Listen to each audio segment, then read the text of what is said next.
तर बाप्पा मोरया रे या विशेष सेगमेंटमध्ये मी विशाल पाटील आपल्या सगळ्यांचं स्वागत करतो आणि खास असलेलं सरप्राईज आज तुम्हा सगळ्यांच्या नजरेसमोर आहे आणि माझ्यासोबत आज बातम्या देणार आहेत माझ्या सहकारी. नमस्कार, मी पंकजा मुंडे न्यूज 18 लोकमतच्या स्टुडिओतून आज आपल्याला बाप्पांच्या बातम्या देणार आहे. बरं पंकजाताई, अनेक पत्रकार परिषदांच्या माध्यमातून तुम्ही लाईव्ह जाता, मात्र आज याच स्टुडिओतून अवघा महाराष्ट्र तुम्हाला पाहतोय, अवघा देश तुम्हाला पाहतोय. तर अँकरिंग संदर्भामध्ये काय वाटतं या क्षणाला आणि मग त्यानंतर लगेच आपण बातम्यांकडे वळणार आहोतच. खरं तर मी या स्टुडिओमध्ये खूप इंटरव्ह्यू दिलेले आहेत, अनेक वेळा मी मीडियाला फेस केलेलं आहे, पण अँकरिंग म्हटलं की थोडेसे माझे हातपाय थंड व्हायला लागतात कारण हा खरंच टफ जॉब आहे आणि मला असं वाटतं की आज तुम्ही मला ही संधी दिलेली आहे, त्याचं बघू मी काय करते. नक्कीच पंकजाताई, याचं सोनं करणार यात कुठल्याही प्रकारची शंका नाही. तर या पुढील सर्व बातम्या पंकजा मुंडे आपल्यापर्यंत पोहोचवणार आहेत. तर पंकजाताई, गणेशोत्सवातल्या बातम्यांना सुरुवात करूयात. येस, नमस्कार. आज 1.5 दिवसाच्या गणपती बाप्पाचे विसर्जन होत आहे. या पार्श्वभूमीवर मुंबई पोलिसांनी चौपाट्यांवर कडक बंदोबस्त ठेवला आहे. त्याचप्रमाणे CCTVच्या माध्यमातून चौपाट्यांवर पोलिसांकडून लक्ष ठेवलं जात आहे. वाहतूक कोंडी होऊ नये यासाठी पोलिसांनी खबरदारी देखील घेतलेली आहे.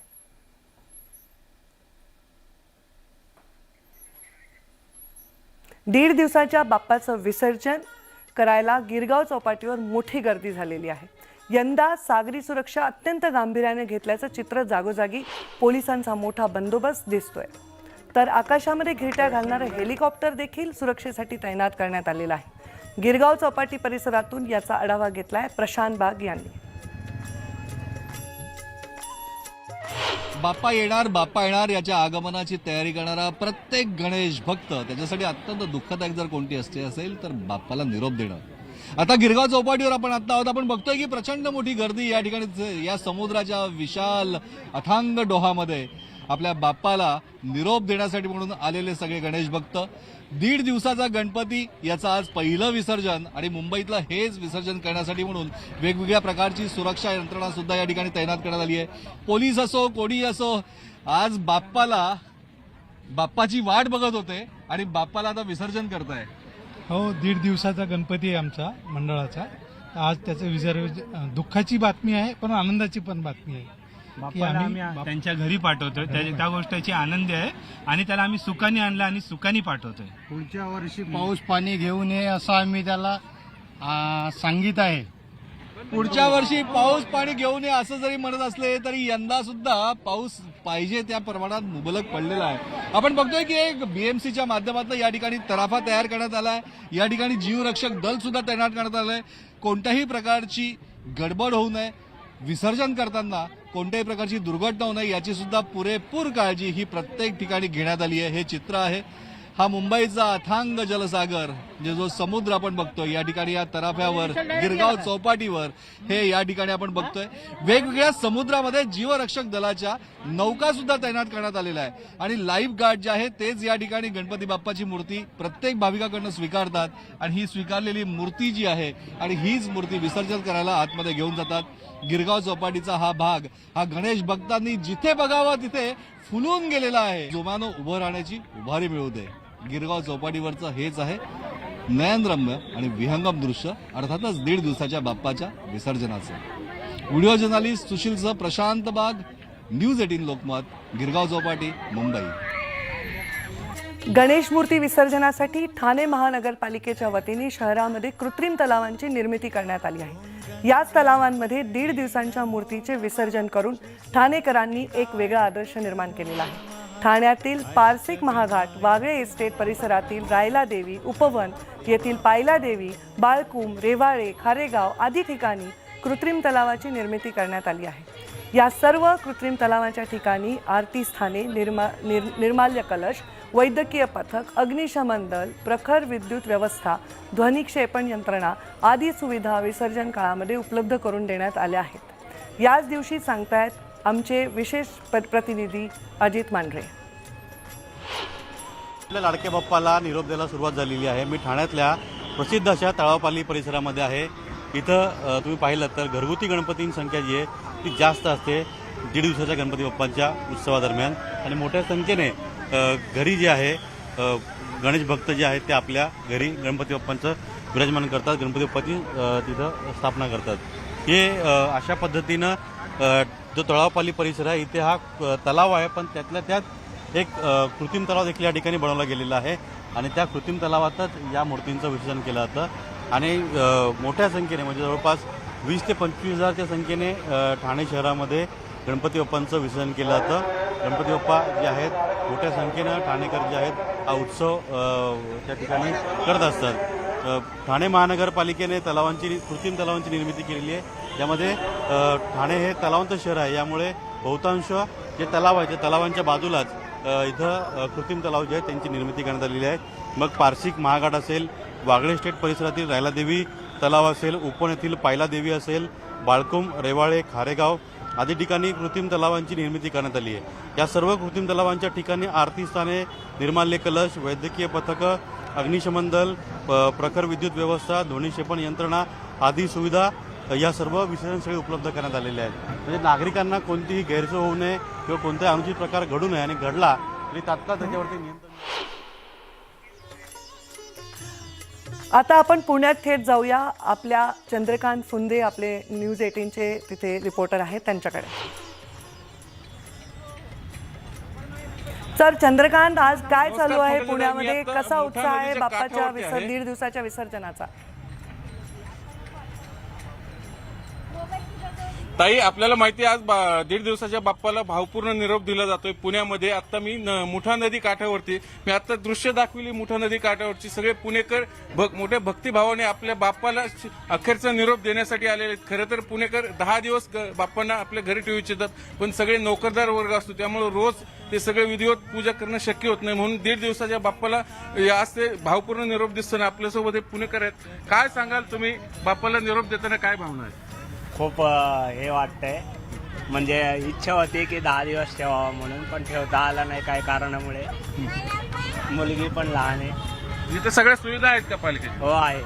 आपण पाहिलं ताई, हे सगळे पुणेकर जे आहेत आता विसर्जनाला चालले आहेत. इथं होडीची व्यवस्था आहे पालिकेकडनं, म्हणजे तुम्ही नदी पात्रातही थेट विसर्जन करू शकता किंवा काही ठिकाणी हौदाची व्यवस्था केलेली आहे. अशा पद्धतीने ही सगळी पुणेकरांची जी लगबग सुरू आहे बाप्पाला भावपूर्ण निरोप देण्याची, त्याचीच ही दृश्य आपण थेट न्यूज 18 लोकमतवरती पाहत.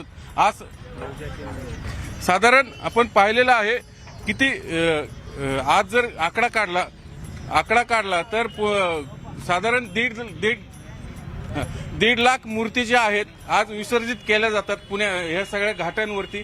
मूर्तीदानाची व्यवस्था केलेली आहे. साधारण 89 ठिकाणी विविध पेठांमध्ये मूर्तीदानाची व्यवस्था आणि घाटावरती हौद आहेत. तसंच नदी पात्रातही पहिल्यांदा परवानगी मिळाली. खरं तर गेल्या वर्षी परवानगी नव्हती नदी पात्रात विसर्जन. पण याचं या मूर्तीदानाच्या संकल्पनेचं पुणेकरांकडून मोठ्या प्रमाणात स्वागत होतंय का?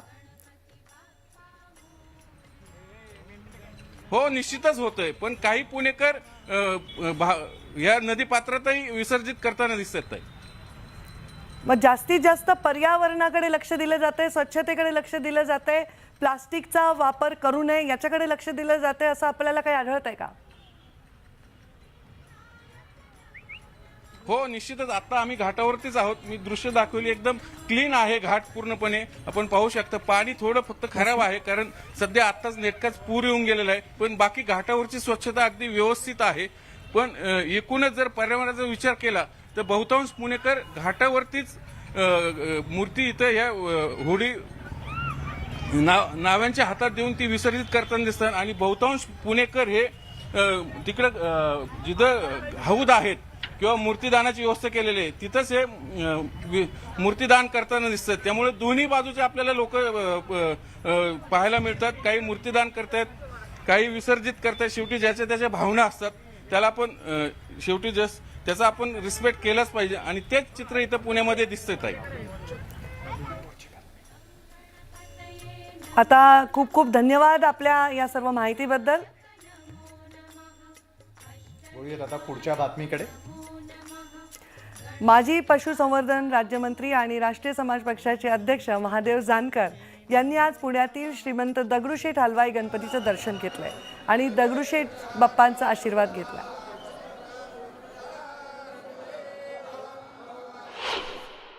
या महाराष्ट्रातील जनतेला, शेतकऱ्याला असेल, सर्व दृष्टीने समृद्धी लाभावी आणि हे राज्य सरकारच्या माध्यमातून लोकांची सेवा करण्याची आम्हाला सेवा मिळावी अशी दगडूशेठला हलवाईंना विनंती करण्यासाठी आज इथं आशीर्वाद मागण्यासाठी आज इथं त्यांच्याकडे आलेलो आहे.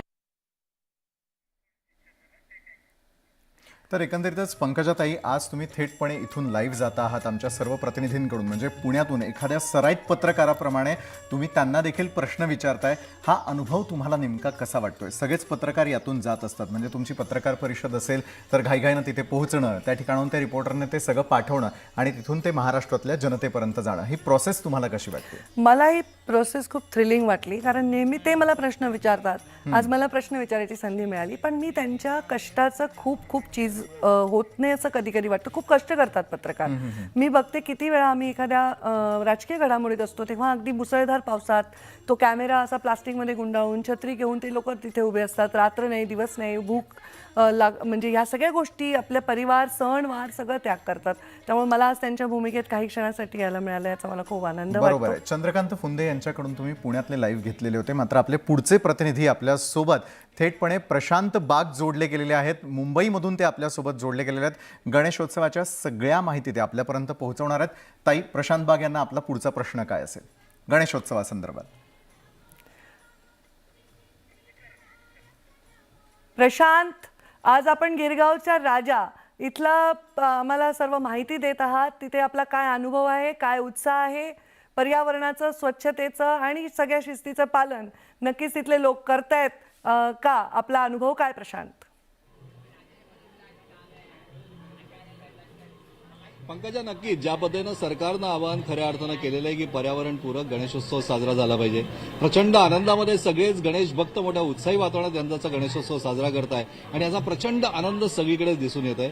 सरकारचा सक्रिय सहभाग हा तितकाच महत्वाचा असतो. सातत्यानं तुम्ही आवाहन सुद्धा करत असतात, त्या आवाहनाला प्रतिसाद सुद्धा अनेकांनी दिलाय. आता आपण आहोत पंकजा गिरगावच्या राजाला. म्हणजे आपण बघतोय की आपल्याला माहिती की मुंबईचा गणेशोत्सव म्हटलं, आपल्याला माहिती आहे खरं तर गणेशोत्सवाची सुरुवात जरी पुण्यात झाली असली तरी आपल्या अखिल विश्वामध्ये खऱ्या अर्थानं पोहोचलाय तो मुंबईचा गणेशोत्सव. आणि गिरगावचा राजा हा मुंबईतला सगळ्यात पुरातन गणेशोत्सव म्हणजे अर्थात गणेश मंडळ मानलं होतं. आणखी त्याच ठिकाणी आहोत ज्याला आद्य गणेश मंडळ म्हणतात मुंबईचं, त्याच गिरगावच्या राजाच्या या ठिकाणी आता आपण आहोत. आपल्याला माहिती आहे की गणेश गल्लीमध्ये तेजूकाया असो, लालबागचा असो, मुंबईचा राजा असो, अनेक वेगवेगळे मोठे गणपती मंडळ आहेत की ज्याचे प्रचंड मोठा उत्साह असतात, भाविक येत असतात.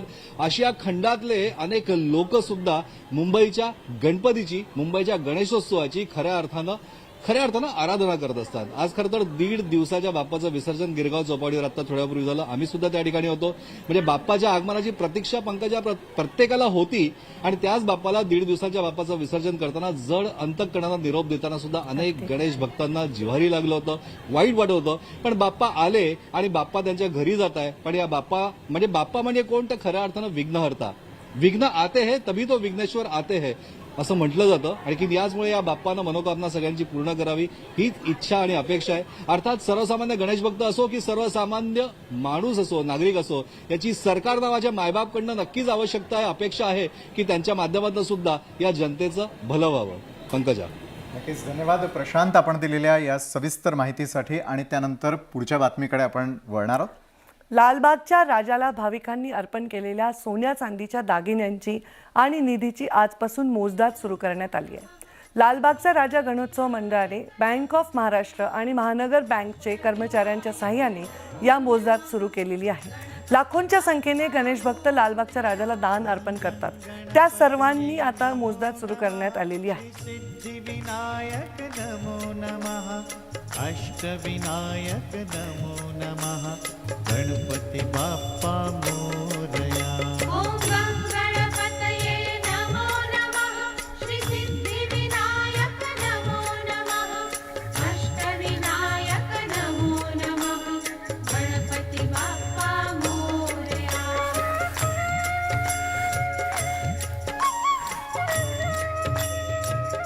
तर पंकजाताई, ज्या प्रकारे आपण बघतोय की लालबागच्या राजाच्या चरणी भरभरून दान त्या ठिकाणी देण्यात आलेलं आहे, तशाच प्रकारे रत्नागिरीतही 1.5 दिवसांचे जे बाप्पा आहेत, घरगुती असतील किंवा वेगवेगळ्या ठिकाणी बसवण्यात आलेले असतील, त्यांचं देखील विसर्जन सुरू आहे. तर आपले पुढचे प्रतिनिधी रत्नागिरीहून सचिन सावंत यावेळेला आपल्यासोबत जोडले गेलेले आहेत. रत्नागिरीतल्या गणेशोत्सवाबद्दल तुमचा प्रश्न काय?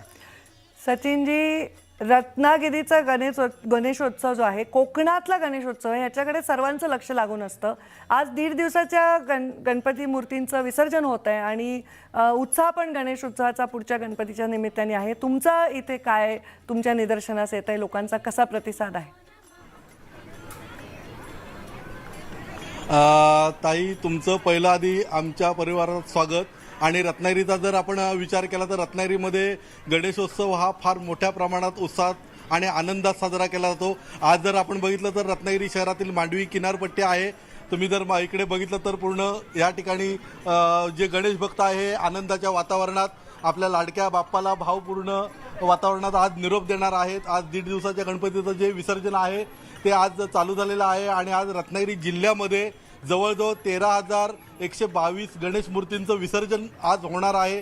तसेच आज ह्या रत्नागिरीमध्ये आपण जर बघितलं तर पूर्ण जल्लोषात आणि भक्तिमय वातावरणात आपल्या लाडक्या बाप्पाला हा निरोप दिला जातोय. ताई, लोकांचा प्रतिसाद पर्यावरणाविषयी, स्वच्छतेविषयी सुद्धा तेवढा आपल्याला अपेक्षित असा दिसतोय की नाही आपल्याला?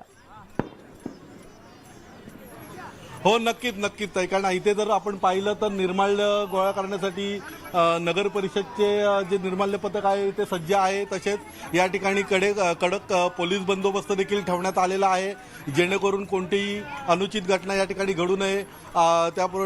त्यासाठी पूर्ण पोलिसांचं इथे पथक तैनात करण्यात आलेलं आहे आणि मांडवीचा समुद्र किनारा हा तेवढासा धोकादायक नाही. हा गणेश विसर्जनासाठी चांगल्या पद्धतीचा समुद्र किनारा हा मानला जातो. आणि या ठिकाणी आपण जर पाहिलं तर आता बऱ्यापैकी लोक जे आहेत, गणेश भक्त आहे किंवा इतर देखील लोक आहेत, हे इथे या ठिकाणी आपल्या बाप्पाचा विसर्जन सोहळा पाहण्यासाठी या ठिकाणी आलेले आपल्याला पाहायला मिळत आहेत. नक्कीच धन्यवाद आपण दिलेल्या या सविस्तर माहितीसाठी. पंकजाताईंशी बोलताना मला एक निश्चित सांगावं असं वाटतं, आपण ज्या शहरातून आलेलो असतो त्या ठिकाणची बातमी वाचताना एक वेगळी आत्मीयता ॲज अ न्यूज अँकर आम्हाला सगळ्यांना जाणवत असते. पुढची बातमी निश्चितच बीड या ठिकाणाहून आहे.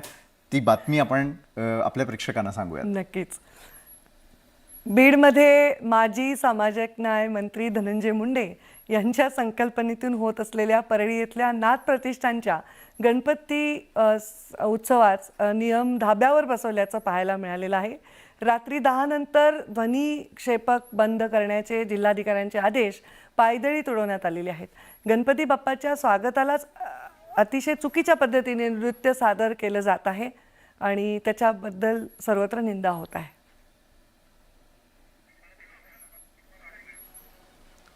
तर न्यूज 18 लोकमतवरती आपण जी दृश्य या क्षणाला पाहतोय ती आहेत बीड या ठिकाणची. त्या ठिकाणी जो कार्यक्रम आयोजित करण्यात आलेला होता माजी सामाजिक न्याय मंत्री धनंजय मुंडे यांच्या संकल्पनेतून या ठिकाणी परळी इथल्या नाथ प्रतिष्ठानच्या गणपती उत्सवात नियम धाब्यावरती बसवण्यात आल्याचं थेटपणे आपण या दृश्यांमध्ये यावेळेला पाहतोय. रात्री 10 नंतर खरं तर ध्वनिक्षेपक बंद करण्याचे जिल्हाधिकाऱ्यांचे आदेश जे आहेत ते मात्र पायदळी तुडवण्यात आलेले आहेत. गणपती बाप्पांच्या स्वागतालाच अशा प्रकारे जर अश्लील नृत्य सादर केलं जात असेल तर टीका होणं हे निश्चितच साहजिक आहे.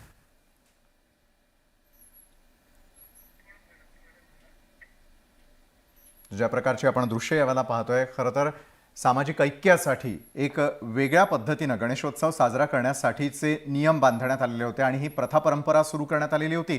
मात्र या सर्व प्रथा आणि परंपरा कुठेतरी बाजूला सारून कशा प्रकारचे कार्यक्रम आज घेतले जातात निश्चितच याची देखील विचार करण्याची वेळ आलेली आहे. त्यानंतर आपण नागपूरच्या एका महत्त्वाच्या बातमीकडे वळणार आहोत. तर पंकजाताई, नागपूरची महत्त्वाची बातमी. हिंदू मुस्लिम ऐक्याचं एक उत्तम उदाहरण बघायला मिळत आहे. ते नागपूरमधील सोहेल खान यांनी आपल्या घरात बाप्पाची प्रतिष्ठापना केली आहे. 10 दिवस बाप्पा सोहेल खान यांच्या घरात असतात. यावेळी सोहेल खान यांनी त्यांचे कुटुंबीय 5 वेळा नित्याने नमाजही पढतात आणि बाप्पाची सेवा देखील करतात. घरातील ज्या ठिकाणी बाप्पा विराजमान असतो त्याच ठिकाणी बाजूला नमाज पठणही केले जाते. त्यामुळे बाप्पाविषयीच्या भक्तीचं एक अनोखं उदाहरण आपल्याला बघायला मिळतं.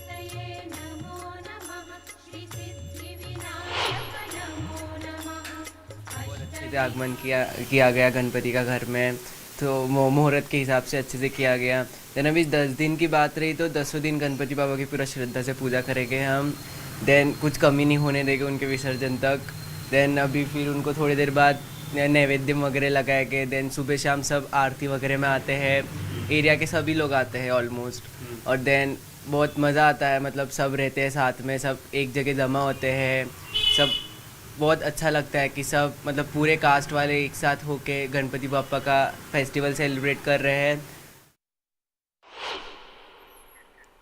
तर सामाजिक ऐक्यासाठी अशा प्रकारे हा गणेशोत्सव सर्वत्र साजरा केला जात असल्याच्या संदर्भातल्या बातम्या आपल्यापर्यंत आज पंकजाताई मुंडे न्यूज 18 लोकमतच्या स्टुडिओमधून थेटपणे पोहोचवत आहे।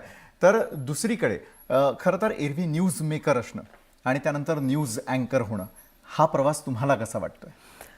मला मगाशीच म्हटलं, मला खूप आनंददायी वाटतो हा प्रवास, कारण मी जेव्हा लहान होते तेव्हा मला न्यूज रीडर्स विषयी खूप आकर्षण वाटायचं, कारण त्यावेळी दूरदर्शनवर दोन बातम्या वगैरे फार करमणुकीचे कार्यक्रम नसायचे आणि त्यामुळे त्या बातम्यांची मी वाट बघायचे आणि मला ते न्यूज देण्याचं आकर्षण पहिल्यापासून होतं. आज त्यामुळे संधी मिळाली आणि आपल्याला माहीत नाही पुढ्यात काय लिहिलंय, काय वाचलंय आणि ह्याच्यात बोलायचं, हे फार मोठं मला वाटतं on the spot decision making जो असतो तो न्यूज अँकर्सना करावा लागतो. त्याच्याबद्दल तुमचं आणि सर्व अँकर्सचं खूप खूप कौतुक. खूप खूप धन्यवाद पंकजाताई. खरं तर या भूमिकेत तुम्ही आलेले आहात. आपले पुढचे प्रतिनिधी तुषार शेटे आपल्या सोबत जोडले गेलेले आहेत आणि मुंबईमध्ये ज्या प्रकारे गणेशोत्सव साजरा केला जातोय त्या संदर्भातली माहिती आपल्यापर्यंत ते पोहोचवणार आहेत. तर तुषार यांच्याकडे जाऊयात. पंकजाताई. तुषार, आपण गणेशोत्सव आणि नुसतं गणेशोत्सव नाही अनेक बातम्या सादर करत असतात. आज मुंबई कडे गणेशोत्सवाकडे आपण कुठल्या म्हणजे काय काय आपल्याकडे माहिती आहे? आणि मला असं वाटतं की यावेळी मुंबईच्या गणेशोत्सवाकडे निव्वळ महाराष्ट्रातले नाही तर राज्याच्या बाहेरचे नाही, देशाच्या बाहेरच्या लोकांचा सुद्धा कल या गणेशोत्सवाकडे वाढत चाललेला आहे. याबद्दल आपला काय अनुभव आहे? अगदी खरे ताई, जसं आपण म्हणत होतो की लोकमान्य बाळ गणेश टिळकांनी गणपती उत्सव सुरू केला, मात्र आता तो फक्त महाराष्ट्रापुरता मर्यादित न राहता तो पूर्ण देशातच नाही तो जगापर्यंत पोहोचलेला आहे. 7 समुद्रापार गणपती उत्सव पोहोचलेला आहे. आजच सकाळी आम्ही पाकिस्तानमधल्या गणेशोत्सवाची एक बातमी दाखवलेली होती की तिथे राहणारे हिंदू कुटुंबीय कशा पद्धतीने गणपती उत्सव साजरा करतात. अमेरिकेमध्ये मोठ्या उत्साहात गणपती बाप्पा तिथल्या हिंदूंच्या घरी विराजमान झालेले आहेत. आणि जर आता मुंबईचा जर विचार करायचा म्हटला तर गणपती बाप्पांच्या पुढचे जे 8 दिवस आहेत त्याचा उत्साह तर दिसूनच येतोय, मात्र ज्यांच्या घरी 1.5 दिवसांचे गणपती होते त्यांच्या विसर्जनाला सुरुवात झालेली आहे. गिरगाव चौपाटीवरती आत्तापर्यंत साधारण दुपारी 3 पर्यंतचा जो आकडा मुंबई महापालिकेकडनं आलेला होता त्यानुसार साधारण 710 गणपतींचं विसर्जन झालेलं आहे. आणि जो प्रश्न मगातपासून तुम्ही आमच्या रिपोर्टरना विचारता आहात की याच्यामध्ये साधारण जे अवेअरनेस आहे, पर्यावरणाविषयीची जी अवेअरनेस आहे तो लोकांपर्यंत कसा पोहोचतोय, तर एक त्याच्यातली पॉझिटिव्ह बातमी आहे. 710 पैकी जवळपास 222 गणपतींचं विसर्जन हे कृत्रिम हौदामध्ये झालेलं आहे. म्हणजे ते पर्यावरणपूरक गणपती जसा असतो तसंच त्यांचं पर्यावरणपूर्वक पद्धतीनं विसर्जन सुद्धा करण्यात आलेलं आहे. आणि आता ज्यांच्या गणपतींचं विसर्जन झालेलं आहे आता ही सगळी मंडळी गिरगाव चौपाटी असेल, जुहू चौपाटी असेल, दादर चौपाटी असेल या ठिकाणावरनं विसर्जन करून घरी येते आहे. आणि सुदैवानं आत्तापर्यंत कोणतीही अनुचित घटना मुंबईतल्या कोणत्याही चौपाट्यांवरती झालेली नाहीये, कारण की मुंबई महापालिकेनं तिथे चोख सुरक्षा व्यवस्था तैनात केलेली आहे. धन्यवाद तुषार, धन्यवाद आपल्या माहितीबद्दल. तर एकंदरीतच अशा प्रकारे रोज न्यूज 18 लोकमतच्या आमच्या स्टुडिओतून आमची संपूर्ण टीम जी डेस्कवर असते, PCR असते, कॅमेरा डिपार्टमेंट असतं, हे सगळे अहोरात्र प्रयत्न करतात आणि तुमच्या सगळ्या बातम्या 24 तास प्रेक्षकांपर्यंत पोहोचाव्या यासाठी प्रयत्न करत असतात. आज ताई तुम्ही देखील आलात आणि आमच्या या सर्व प्रेक्षकांबरोबर थेटपणे तुम्ही संवाद साधलात, त्यासाठी खूप खूप धन्यवाद. जाता जाता गणेशोत्सवाच्या तुम्हाला तुमच्या संपूर्ण कुटुंबियांना न्यूज 18 परिवारातर्फे खूप खूप शुभेच्छा. महाराष्ट्रातली जनता यावेळेला पाहते, जाता जाता त्यांना काय सांगावं असं वाटतं? खूप खूप आभार. महाराष्ट्रातील जनता यावेळेला पाहते, त्यांना माझा हा नवा लुक कसा वाटला हे मला नक्कीच कळेल सोशल मीडियाच्या माध्यमातून. पण एक बातमी देणं एवढं सोपं काम नसतं, त्याच्यामध्ये खूप सारं कोऑर्डिनेशन असतं आणि आपल्याला जगातली इत्थंभूत माहिती इथे आपलं स्वतःचं सर्व रुटीन विसरून हे सर्व मीडिया देत असतं. त्यांचे आपण खूप आभार मानले पाहिजे असं या निमित्ताने मी गणपती बाप्पाच्या या दिवशी आपल्या सर्वांना आवाहन करते आणि परत पुढच्या अशा संधीच्या प्रतीक्षेत आहे. गणपती बाप्पा मोरया, पुढच्या वर्षी लवकर या असं म्हणून आपली रजा घेते. नक्कीच पंकजाताई, खूप खूप धन्यवाद. न्यूज 18 परिवारातर्फे आपण आलात आणि इतक्या मनमोकळेपणानं या बातम्या महाराष्ट्रातल्या जनतेपर्यंत पोहोचवल्यात, त्यासाठी तुमच्या भावी आयुष्यासाठी खूप खूप शुभेच्छा. थँक्यू, धन्यवाद. तर या विशेष बातमीपत्रामध्ये आता वेळ झालेली इथंच थांबण्याची. मात्र ताज्या घडामोडींसाठी पाहायला विसरू नका न्यूज 18 लोकमत.